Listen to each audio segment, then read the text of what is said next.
Hey folks, it's Eric again from Shirley Hines Land Trust.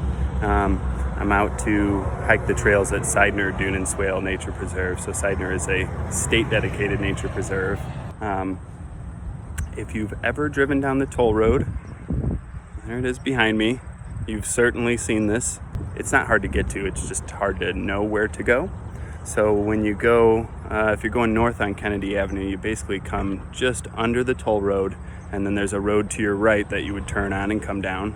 And it looks very much like you're pulling into what is known as the Resco plant next door to us. But you actually kind of come up to this fence area, and yes, you're supposed to be here. This is where you can access. So we did put a sign on here, and we put a little like walk-in gate to try and prevent people from driving dirt bikes or cars or anything into there. And you just kind of have to pull off, make sure you're out of the way of the road and out of the way of the gate. Basically what's an open little prairie patch here. So just like at Ivanhoe South, it's truly black oak savanna. So you have a dominance of black oak trees and like a really open canopy. And so it leads to a lot of landscape diversity, and there's wetland parts and there's upland parts, and this is pretty open, no canopy. A lot of what is known as rattlesnake master. So this really unique plant, but it has these globe flowers that are just really cool and unique, and these really sort of pointed, spiky leaves like a yucca plant. So it's Euringium yuccifolium, which means it has yucca-like leaves. Here's a little field crescent getting some nectar off of one of the rattlesnake masters. I believe this is the Illinois bundle flower. I think they also call it mimosa, but that's also a common name for other plants as well. But it's got this cool little white ball flower on it, and these very finely divided leaves. And then it forms these are like the seed pods, these little bundles of things. And you can almost tell it's like a bunch of little green beans kind of stacked together in a big ball. This grass is kind of unique. It's tall. It's got these sort of bigger grass blades on it.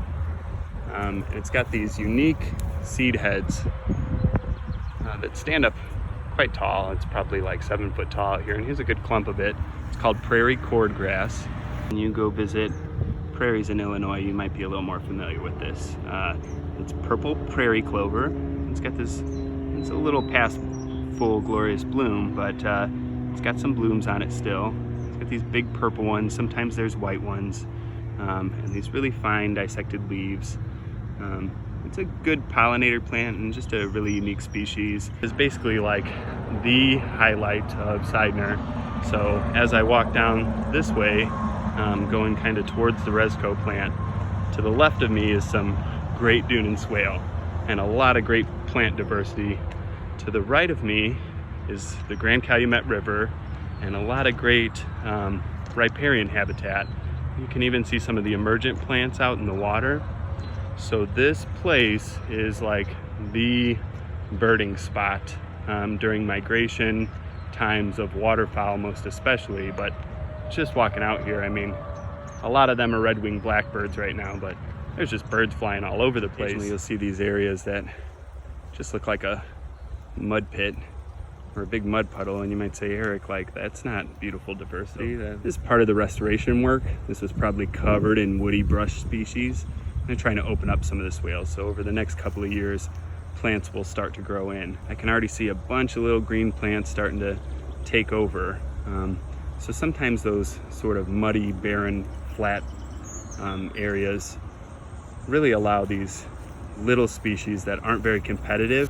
They kind of have this area where when the water drops down, there's not a lot of competition there, and they just kind of explode. So here I am walking down the trail, and a little painted turtle out sunning himself on the gravel. This dead tree is I'm not sure which ones, but they're one of the smaller herons, maybe green herons, maybe one of those night herons. Wow, I saw one fly up, and they have just this weird long neck to their sort of stubby body. Thought were those little herons up in the trees, and now there's a white egret. I believe this is hoary verbane. It's one of the verbenas. What a great, like, really purple pop here in all this green. That tick trefoil. There's a little butterfly fluttering around here. I believe one of the pearly crescents.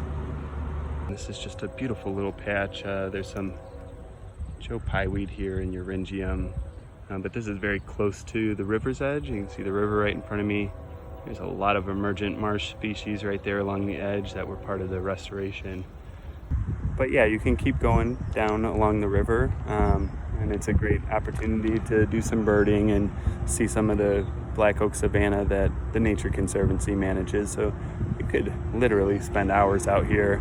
I don't want to make a 3-hour video for you guys, so I just wanted to share some nature with you, get it into your home, show you another cool place that you can come visit.